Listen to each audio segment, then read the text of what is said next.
Welcome to Mystara, and get ready to watch it burn.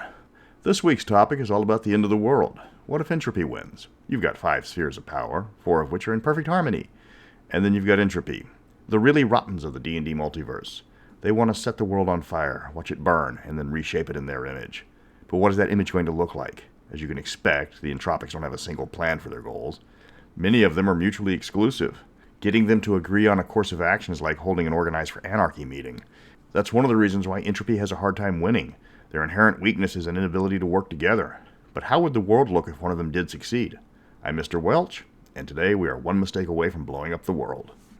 But not every entropic immortal wants to blow up the world. Some have goals that are just a hate sink for a particular region. Alphax comes to mind. His plans start and stop with the burn Alphacia step. Others aren't that bright and just want to break stuff and kill people for fun. That's the extent of their machinations. There's a few non-evil entropics. Okay, there's 2, Nyx and Skuld, both true neutral. Nyx's plans are tied to her inhuman motivations. Skuld has no clear agenda and is a mystery even to the entropic immortals. Not all apocalypse-level plans have the same chance of success. There's a much greater chance of overrunning the world with humanoids than bringing about the heat death of the multiverse. But there's still a chance.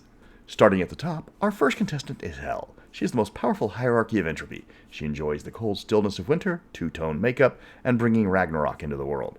Her turn-ons are snowball fights, powerful souls of evil, and black leather. Her turn-offs are Odin. Pretty much Odin. There are no words to describe how much she hates that guy. Her ideal apocalypse is to reincarnate the most powerful evil souls in the afterlife into her own private army and unleash them onto the world. After Ragnarok, she plans to be the only immortal left in a world now firmly under her control. The forces of chaos and evil will rule the planet, with only her left to be worshipped. Next up is Thanatos, the patron of death and the end of all things. Never said this guy doesn't plan big. His perfect world would be devoid of all life. Actually, that's his ideal multiverse. He's not just happy to see all life on the planet destroyed, but is angling to wipe out all life in every setting. He has plans for the Hollow World, Savage Coast, and was even getting his groove on back in Blackmoor, Tamor, and Nithia. For those keeping track at home, that's why we don't have a Nithia anymore. In his spare time, he impersonates mortal leaders to increase unrest in various areas. He's happiest when starting a war, and that's the fastest way to get people killed. As long as there's life, Thanatos will be there to stomp it out. He might be playing the long game, but at least there's job security. Nyx is one of Mystara's patrons of the undead in this week's continuity problem. Nyx's alignment is all over the place according to the various books she's in, and that's a lot of books. Even when she's listed as evil, it's pointed out she's not sadistic or cruel, but honestly believes undeath is superior to life. For this video, we're going with the true neutral alignment, because that makes her so much more interesting. She was turned into an undead creature on her home plane in her mortal life, and somehow became immortal as an undead. This shaped her belief that existing without food, air, or water was superior. She wants to gift everybody on Mystara with undeath. Not mindless undeath like zombies or ghouls, but fully sentient undead like Nosferatu. The most significant difference in her plan compared to the other undead-obsessed immortals, she's all about free will. She doesn't want to turn everybody into undead to serve as slaves, but instead to gift them vampirism or similar, and let them make their own decisions. This makes her list of enemies longer among entropic immortals than immortals of a different sphere. While she doesn't get along with Ixion for obvious reasons, her most significant obstacle in achieving her plans is Orcus, who also claims undead for himself. Azantiotle, everybody's favorite patron of corruption, is a well-known prankster whose misadventures are often hilarious, unexpected, and genocidal. He's a people person. By that, I mean he will talk your ears off in the hope of corrupting you and turning you against those who trusted you. His grand scheme for the end times is complicated. He has corrupted numerous groups, like the Shotnalfen or Azkans of the Hollow World, the Winkmarians of the world below, the Man-Scorpions of the Savage Coast, and the Tiger Clan of the known world. The guy knows how to network. Then he will get his various groups to fight for his support until only one remains.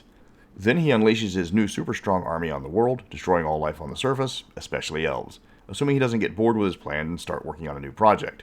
Yeah, I'm pretty sure Azantiotle is a miniature painter in his downtime. Demogorgon, the Mystara Demogorgon, not the demonic knockoff with the better PR, has major plans for destroying the world. She is the patron of destruction, after all. She has painstakingly drawn up a scheme to start with the burning of Eastern Darrakan, and then spread out until the world is on fire. She laughs at the feeble plans of Orcus and Alphax, as they are either too brutish or limited in scope to succeed. All she has to do is escape from her imprisonment in a lost temple where she's been trapped for centuries thanks to rival immortals. Nobody can find it thanks to high-level immortal magic. Those who attempt to locate her have a bad habit of expiring, thanks to the minions of certain brutish or limited in scope immortals. Messily. Payback's a bitch, Demi. Masawu is known as the most charismatic of the entropics, except for maybe Talitha. He was a silver-tongued charmer in his mortal life until he blew a diplomacy check and was about to get burned at the stake. There's a limit to how long people will listen to you pitch NFTs. Many immortals don't consider him a threat, which makes him dangerous. His plan for the rise of entropy isn't to burn the world or turn everybody into werepossums, but instead to corrupt them with sweetened words and promises of power. He's tried this once before, and it nearly worked. For most entropics, Nithya was their best shot at winning. For Masawu, it was a test run. Orcus, the patron of devil swine and the hated enemy of the Lupin patron, Saint Malinois, not the demonic wannabe Monami, has the most straightforward and best plan for bringing about the end of the world. Burn it all down. Door to door, street to street, city to city, everything burns. It's not a complicated plan. Get a bunch of followers, send them into a populated area, and kill everything that moves until he tells them to stop. It might take some time, but there's no complex plans to be thwarted. You don't have to try and corrupt everyone into seeing your way. Just hordes of humanoids, undead, and lycanthropes going scorched earth in a set direction. Other entropics consider the plan moronic at best, but brute force often succeeds where treachery can't. We invented the sledgehammer for a reason. Bakrias is a little-known patron of evil reptilian humanoids. He's little known because he was driven out during his time in Nithya and had to flee to the jungle coast of Devania. The good immortals cursed him into resembling a hybrid of snake and man as a sign of his original service to Thanatos. He is currently raising an army of evil reptilians and anything snake-like, such as Medusas, in the hopes of wiping out all mammals in a great war. The problem is there's not a lot of evil reptilian races compared to mammals, and worse, they're spread out all over the globe. He's got high expectations for his minions, but unless he can crank out some more lizard people, his dreams of the reptilian conquest of Mystara are just a pipe dream. Eric stands apart among all the rest because he wants to bring madness and chaos to the immortals and the world below him.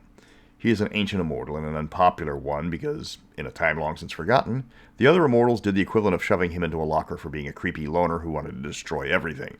He wanted to be the patron of the Far Realms, the place where Cthulhu forwards his fan mail. While the beings of the Far Realms aren't that hindered by the Great Barrier, the immortals make damn sure they don't get through, because they don't like being eaten and all that. Even the entropic immortals that hate all life think the Far Realm guys are way too extreme. Eric plans to unleash the masters of the Far Realm on Mystara, turning the place into a paradise where everyone is insane, reality is a waking nightmare, and random people show up constantly asking, "Do you read Saracane?" Needless to say, even the entropic immortals make sure he stays locked up. Idris is the mother of the Beastman race, and she is a protective mother. She is also a vindictive one. She wanted to be an immortal raised up by the elven patron, not just her, but all of her followers, where Donna was refused for 3 reasons. 1, she had not proven herself worthy of immortality through the traditional tests. 2, immortals do not bestow immortality upon groups. And 3, she was obviously psychotic because she was asking this immediately after slaughtering the keepers of the Tree of Life due to them laughing at her demands. Idris eventually obtained immortality and became the patron of Denegoth. Now she plans to unite the humanoids that are the descendants of her original creation, and then show Sauron how it's done by wiping the surface of all humans and demi-humans, especially the elves. Because elves. Studos is one of the handful of Blackmoor-era immortals left, having ascended a few hundred years before the huge kablooey. He was descended from the frog people created by Stephen the Rock at the Temple of the Frog. Studos never fit in with society, so he took a role in a moon mission to escape pure-blood humans. That's when he started killing people. He loved the cold solace of the moon, and when he returned, he stayed in Arctic areas for their isolation. Now an immortal, he wants to gift the world with the beauty he's seen by ushering in a new ice age. Sure, it will kill almost everything on the planet, but in his defense, he's the Snow Castle contest champion on Pandia's 5 centuries in a row. As no one else wants to see other followers freeze and die, Studos' plans are thwarted even by other entropic immortals. Jamodaro is the least powerful of the entropics, but he's got grand plans for Mystara. By grand, I mean the wholesale slaughter of everyone who doesn't worship him, which is pretty much everyone but ogres and hill giants. He's the patron of vendettas, and he's got a chip on his shoulder the size of his skull. As a mortal, he was cursed into a twisted form because of a slight misunderstanding about him killing and eating hundreds of people. He still blames humans for all the ills bestowed on him, and he instructs his followers to hunt and kill all the smaller folk for the sins of their people. The problem Jamodaro is having with his plans is he's pretty small scale as an immortal. He's stealing Orcus' shtick, but he doesn't have the numbers to pull it off. He's going to get a lot of people killed before his followers are so few in number, he has to admit defeat. Many immortals are trying to destroy the world in their own particular style. Others, like Loki and Talitha, don't care about changing the world and prefer just to jack with people. The biggest problem they face is not resistance from rival immortals from other spheres of power, but their compatriots in the sphere of entropy. Nyx can't turn people into undead if Orcus is actively turning them into corpses. Idris wants to see humanoids rule the world, where Thanatos wants to see them all dead. If Hel starts advancing her plan to end the world, the others will dogpile her to keep their chances alive. And that should be enough ideas for DMs for a week, at least.